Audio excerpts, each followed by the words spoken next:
Hello दोस्तों, आप सभी कैसे हैं। उम्मीद करता हूं आप सभी बहुत ही अच्छे होंगे। आज की इस वीडियो में हम लेकर आए हैं क्लास 10th मैथ का। इसमें इस वीडियो में हम पढ़ने वाले हैं 10 बहुविकल्पीय प्रश्न जो हमारे 2024 के बोर्ड एग्जाम के लिए बहुत ही ज्यादा ये 10 महत्वपूर्ण प्रश्न इम्पोर्टेंट है। यदि आप ये 10 प्रश्न कर लेते हैं तो आपका 10 नंबर तो कंफर्म हो जाएंगे। तो आइए अब हम पहले नंबर सवाल को हल करते हैं। पहला नंबर हमसे सवाल कर रहा है, द्विघात बहुपद a x square plus b x plus c बराबर में 0 के शून्यकों का गुणनफल होता है। मतलब हमें इसमें द्विघात बहुपद दे दिया गया है और हमसे कह रहा है शून्यकों का गुणनफल होता है। मतलब तो शून्यकों का गुणनफल हम जानते हैं कि शून्यकों का गुणनफल, शून्यकों का गुणनफल क्या होता है? वो होता है सी अपान ए होता है। तो शून्यकों का गुणनफल सी अपान ए होता है, तो कौन सा ऑप्शन सही हो जाएगा?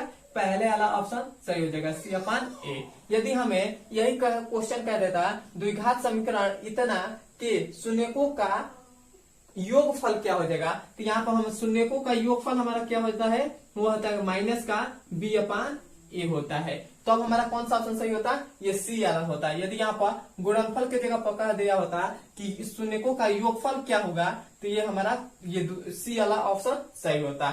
इतना हो गया। अब हम इस दूसरे वाले को हल करेंगे।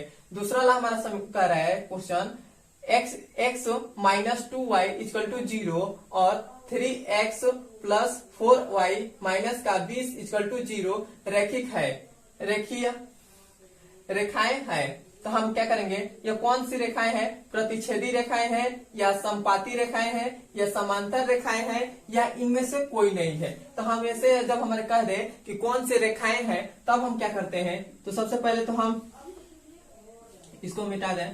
सबसे पहले तो हम क्या करते हैं, जो हमें समीकरण दिया रहता है उसको लिख लेते हैं। तो ये दिया हमारा है x minus 2y equal to 0 और दूसरा वाला क्या दिया है? 3x प्लस का 4y और माइनस का 20 इक्वल टू है 0। ये हमारे पास समीकरण दे दिया है। तब हम इसको क्या करेंगे? इसको तो इस फॉर्म में बदलेंगे, ax plus by plus c बराबर में 0। इस फॉर्म में हम बदलेंगे। यदि यहाँ पे देखिए ये जो हमारा ये तो समीकरण इस फॉर्म में है, परंतु ये नहीं है, तो हम इसको इस फॉर्म में बदलेंगे। तो ये हो जाएगा x माइनस 2y और यहाँ पर हो जाएगा प्लस का 0 इक्वल टू 0। यहाँ पर हमने प्लस का 0 रखा है तो उससे कोई मतलब नहीं है, बस हमने c की जगह पर हमें अचर पद की जगह पर कुछ भी रखना हो। तो यहाँ पर अचर पद नहीं है तो हम 0 मान ले रहे हैं, 0 मान लिए। इतना हो गया। अब हमारे पास ये भी समीकरण इस फॉर्म में आ गया, ये भी समीकरण इस फॉर्म में आ गया। तब हम यहाँ से a1 का मान निकालेंगे, b1 का मान निकालेंगे और c1 का मान निकालेंगे। तो a1 का मान हमारा क्या हो जाएगा? ये हो जाएगा 1। b1 का मान क्या हो जाएगा? माइनस का 2 और c1 का मान क्या हो जाएगा? तो 0 हो जाएगा। इतना हो गया। अब हमारे पास a2 और b2 और c2 का मान निकालेंगे। तो a2 का मान यहाँ पर क्या हो जाएगा? 3 हो जाएगा, ये हो गया 3। और b2 का मान कितना हो जाएगा? ये हो जाएगा 4 हो जाएगा। c2 का मान कितना हो जाएगा? माइनस का 20 हो जाएगा। इतना हो गया। अब हमारे पास ये तो हमारा पास निकल गया। अब हमारे पास ये कौन सा केस बन रहा है, यहाँ पर हम हल करेंगे। तो हमारे पास यहाँ पे लिखेंगे a1 बटा a2। तो a1 हमारे पास कितना है? a2 कितना है? 3 है। उसके बाद फिर से b1 और b2 निकालेंगे, b1 बटा b2। b1 हमारे पास कितना है? माइनस का 2 और b2 कितना है? तो 4 है। तो ये हो गया माइनस का 1 बटा 2 हो गया। ये हो गया। तो हमारे पास केस क्या बन रहा है? वो बन रहा है एक a1 बटा a2 बराबर नहीं है b1 बटा b2। तो हमारे पास ऐसा समीकरण कब बनता है, मतलब ऐसा केस कब बनता है? जब हमारा समीकरण प्रतिच्छेद रेखाएं हैं। तो यहाँ पर हमारे लिख देंगे प्रतिच्छेद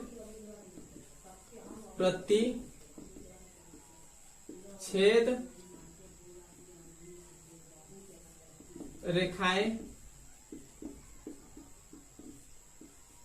है। तब हमारा ऐसा केस बनता है। जब हमारा प्रतिच्छेद रेखाएं होगा तो ऐसा हमारा केस बन गया, या संगत रहेगा तब हमारा केस ऐसा बनेगा। तो हमारा कौन सा ऑप्शन सही हो जाएगा? ये ऑप्शन सही हो जाएगा, पहले वाला। तो ये हो जाएगा पहले का ऑप्शन।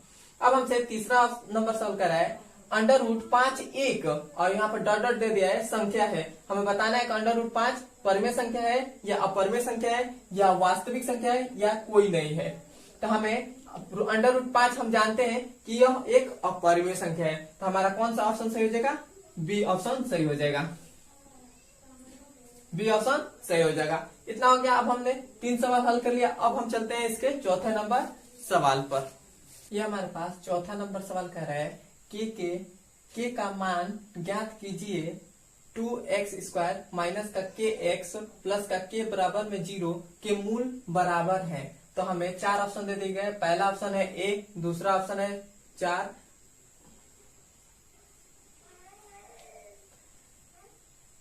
यह हमारे पास चौथा नंबर सवाल है। चौथा नंबर हमसे सवाल कर रहे हैं के का मान ज्ञात कीजिए 2x² माइनस का kx प्लस का k इक्वल टू 0 के मूल जो है मूल इसके बराबर है। मतलब हमसे कह रहे हैं कि इस समीकरण के मूल बराबर है। तो हमें पहला ऑप्शन में दे दिए गए है 0, दूसरा ऑप्शन दिया है 4 और तीसरा ऑप्शन दिया है 8 और चौथा ऑप्शन दिया गया है 0,8। तो हम इसको निकालेंगे। तो सबसे पहले तो हमारा मूल जो है ये समीकरण को पहले हम लिख ले रहे हैं। यहाँ पर हम हल लिख रहे हैं। समीकरण हमारा क्या है? वो है 2x² माइनस का kx और प्लस का है k इक्वल टू है 0। ये हमारे पास समीकरण है। अब हमसे कह रहा है कि इसके जो है मूल जो है वो बराबर है। तो मतलब मूल जो है मूल हमारा कब बराबर होता है? वो होता है b² माइनस का 4ac इक्वल टू में होता है 0। तब हमारा मूल बराबर होता है। तब हमारे पास यहाँ से हम a, b और a और c का मान निकालेंगे इस समीकरण से। तो a का मान हमारे पास क्या हो जाएगा? तो a का मान कैसे निकालते हैं? x² का गुणांक देखते हैं। तो x² का गुणांक क्या है? 2। और b का मान देखेंगे तो b का मान क्या होता है? x का गुणांक। तो x का गुणांक क्या है? तो माइनस का k है, तो माइनस का k हो जाएगा। इतना हो गया। अब हम c का मान देंगे। तो c का मान क्या होता है? अचर पद। तो अचर पद हमारा क्या है? तो k है। अब हमारे पास a, b और c का मान निकल गया। तब हम क्या करेंगे? यहाँ से हम इस सूत्र पर बैठा देंगे। तो हमारे पास b² है, तो b का मान कितना है? तो माइनस का k और इसका स्क्वायर माइनस हो गया। यहाँ पर 4 है तो 4 गुणे a का मान कितना है? तो 2 है, तो ये हो गया 2 गुणे c का मान कितना है? तो k है, तो k इक्वल टू में 0 हो गया। इतना हो गया। अब हम माइनस k का स्क्वायर करेंगे तो ये हमारे पास प्लस का k हो जाएगा। माइनस है तो माइनस हो गया, 4 दूना 8 और k है तो ये हो जाएगा 8k और इक्वल टू हो जाएगा 0। यहाँ पर हमने स्क्वायर छोड़ दिया, स्क्वायर हो जाएगा। इतना हो गया। अब देखिए इधर भी k है इधर भी k है, तो हमारा k कॉमन आ जा रहा है। तो k हम कॉमन ले लेंगे तो ये हमारे पास बचेगा k माइनस 8 और ये तो k से k कट गया तो ये हो जाएगा 0। अब हम क्या करेंगे? इसके भी बराबर में 0 रखेंगे, इसके भी बराबर में 0 रखेंगे तो ये हो जाएगा k बराबर में 0। पहला हमारा क्या आ गया? k का मान आ गया 0। अब हम फिर से इसके बराबर में 0 रखेंगे तो k माइनस 8 बराबर में 0। तो k का मान कितना आ जाएगा? ये आ जाएगा 8। तो हमारे पास k का मान कितना आया? k का मान 2 आया। पहला आया 0 और दूसरा आया 8। तो हमारा इसमें कौन सा ऑप्शन सही हो जाएगा? डी ऑप्शन सही हो जाएगा। डी ऑप्शन सही हो गया। अब हम क्या करेंगे? इस 5वें नंबर सवाल को हल करेंगे। 5वां नंबर हमसे सवाल कर रहा है बिंदु a 8,6 की बिंदु 0,0 से दूरी होंगी। मतलब हमें 0,0 कब होता है? जब हमारा ये ग्राफ है, ये जो ग्राफ है तो हमारा जो यहाँ पर जो हमारा मूल बिंदु रहता है उसी पर हमारा 0,0 होता है। तो हमसे कह रहा है 0,0 से इसकी दूरी ज्ञात कीजिए। तो हम क्या करेंगे? इसकी जो दूरी ज्ञात करने के लिए हमें मूल बिंदु से दूरी ज्ञात करने के लिए एक सूत्र होता है। वो सूत्र होता है d बराबर होता है √x² प्लस का y²। ये हमारे पास सूत्र होता है। तो यहाँ पर देखिए ये तो हमारा पहले वाला हो जाएगा x और दूसरा वाला हो जाएगा y हो जाएगा। इतना हो गया। तो ये हमारे पास d बराबर क्या हो जाएगा? √ हो जाएगा। x का मान कितना है? तो 8 है, तो ये हो जाएगा 8 और हमारे पास स्क्वायर है तो इसका स्क्वायर हो जाएगा। प्लस है तो प्लस। y का मान कितना है? तो 6 है, तो ये हो जाएगा 6 और स्क्वायर है तो स्क्वायर हो जाएगा। इतना हो गया। अब हमारे पास d बराबर कितना हो जाएगा? 8 का स्क्वायर कितना होता है, तो 64 होता है, तो ये हो जाएगा 64, प्लस 6 का स्क्वायर कितना होता है, तो 36 होता है, तो ये हो जाएगा 36। ये हो जाएगा under root equal to D बराबर क्या हो जाएगा, अंडर रूट। अब हम इन दोनों को जोड़ेंगे तो हमारे पास क्या आ जाएगा, 100 आ जाएगा। अब हमारे पास अंडर रूट 100 का मान कितना होता है, तो होता है 10 होता है। तो हमारे पास दूरी कितना आ गई, 10 आ गए। तो हमारा इसमें कौन सा ऑप्शन सही हो जाएगा, ये बी ऑप्शन हमारा सही हो जाएगा, तो ये हो जाएगा बी ऑप्शन। इतना हो गया। अब हम 5वें नंबर को 6वां नंबर सवाल हल करेंगे। हम 6वां नंबर सवाल कर रहे हैं एपी 12, 7, 2, -3 का सर्वांतर होगा। हमें इसमें सर्वांतर मतलब डी का मान ज्ञात करना है।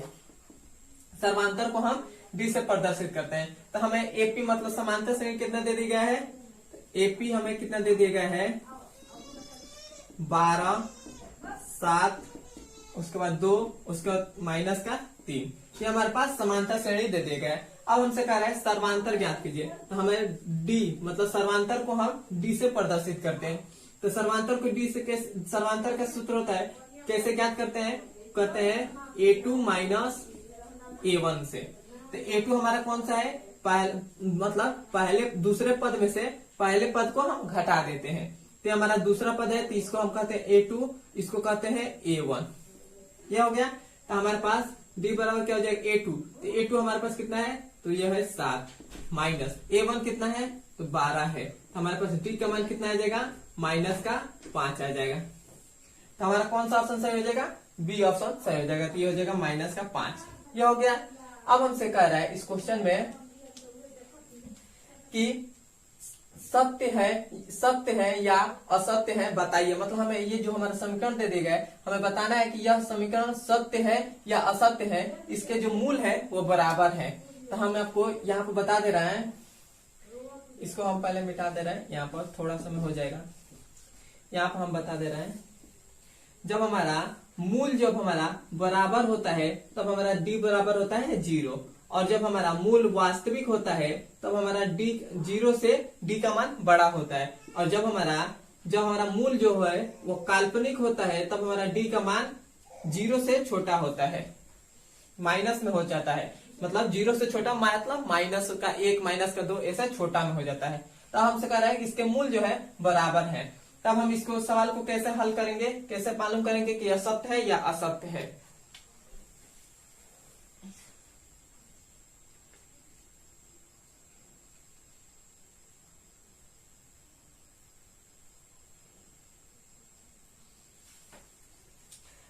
तब हम क्या करेंगे, इसका कह रहा है मूल बराबर है। तो मूल हमारा बराबर कब होता है, वो होता है b² माइनस का 4ac बराबर में होता है 0। अब b का मान हमारा इसमें क्या आंसर आ जाएगा, तो b का मान हमारा ये हो जाएगा। तो ये हो जाएगा -4 इसका स्क्वायर हो जाएगा। माइनस है तो माइनस लग जाए, यहाँ पर 4 है तो 4 गुणे a का मान कितना है, तो a का मान हमारा क्या हो जाएगा, a का मान इसका x² का गुणांक क्या हो जाएगा, तो हो जाएगा 1 गुणे c का मान कितना हो जाएगा 4 और इक्वल टू हो जाएगा 0। इतना हो गया।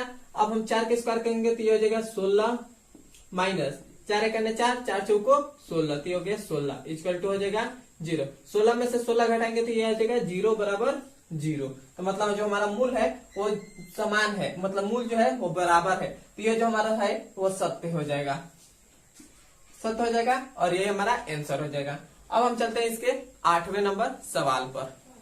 8वां नंबर सवाल है, 8वां नंबर हमसे सवाल कह रहा है द्विघात बहुपद में बहुपदों की घात होंगी।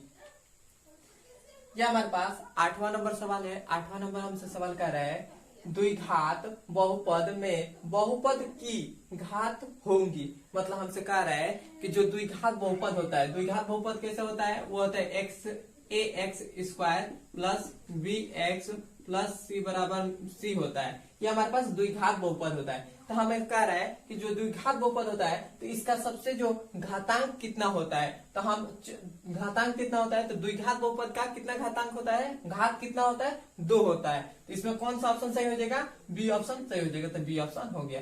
अब हमसे कह रहा है बहुपद x² प्लस का 10x प्लस 24 के शून्यकों का गुणनफल है। तो हम जानते हैं कि शून्यकों का गुणनफल को हम कैसे प्रदर्शित करते हैं, अल्फा इंटू बीटा से, अल्फा इंटू बीटा से। तो यहाँ पर लिख लीजिएगा शून्यकों का गुणनफल, और शून्यकों का गुणनफल क्या होता है, वो होता है सी अपान ए होता है। शून्यकों का गुणनफल सी अपान ए होता है। तो हमारे पास सी का मान कहां से आ जाएगा, ये हो जाएगा 24, तो हो जाएगा 24, और ए का मान क्या हो जाएगा, तो एक्स स्क्वायर का गुणांक होता है। तो एक्स स्क्वायर का गुणांक कौन सा है, 0, यहाँ पर कुछ भी नहीं है तो 1 है, तो ये हो जाएगा 1।